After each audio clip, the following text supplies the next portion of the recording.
one of the leaders of Google came out and was talking about buying baseball tickets. And he said, I tasked Google or an AI agent to find me the best tickets. And it went and filled out all the forms on multiple websites, stack ranked the seats and the price.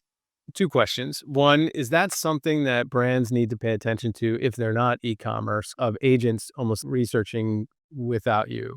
And then two, I would argue, I think that the brand becomes really important because if you all of a sudden get a bunch of responses, guess what's going to win? Either price or brand affinity or trust. And typically, brand affinity and trust, you're going to pay more the thing you like. So, any thoughts on like this AI agent quirky world that's starting to pop up and how brands need to think about it?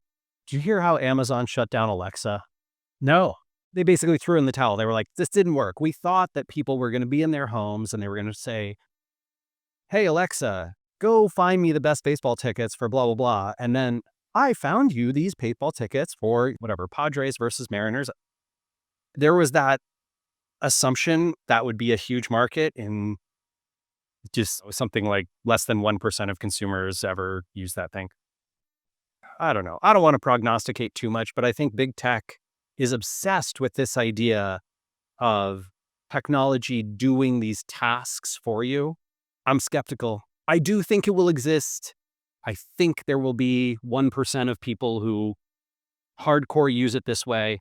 I think they will never be able to shut up about it. It's like doing CrossFit or being into podcasts or astrology or whatever. You're like, oh God, I get stuck with the AI agent conversation for an hour. Which is fine. Get obsessed and excited about whatever you want, man. I don't want to rain on your parade. I'm not here to yuck people's yum, but just be aware that your behavior is different from other humans.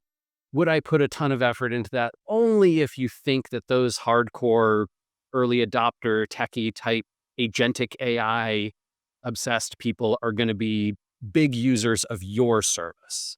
I would not tell the average MLB team that this should be on their radar as something to worry about. I would say win more games, make your mascot more popular in your town, do more stuff for your community, make your players more charismatic to the people that they interact with, give people reasons to cheer for the team that might not just be win and loss record. Those are all things that I would invest in. And here's a great example of this. There's a local airline in Seattle, based in Seattle, Washington, called Alaska Airlines. They have become one of the 6 largest airlines in the United States, almost exclusively through a phenomenal loyalty and rewards program. Essentially, what they realized in the early 1990s was if we try and compete on price and routes exclusively, we're going to lose. It's going to be really hard. But if we don't have to compete on those things and people just prefer us because we give them so many benefits when they consistently stick with us and they book every flight through us, we're going to win.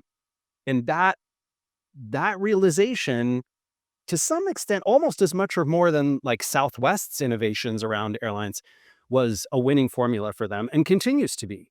They have, I can't remember if it's the most loyal or second most loyal customer base, where people who fly them over and over and over again because the credit card is great and the rewards point is great and the experience is consistent, and they don't like flying other airlines because they don't like the seats and the service and what's available on the flight. If you can create that addiction to your product and your brand rather than trying to compete on the list of things ChatGPT would spit out, I think that's the winning formula.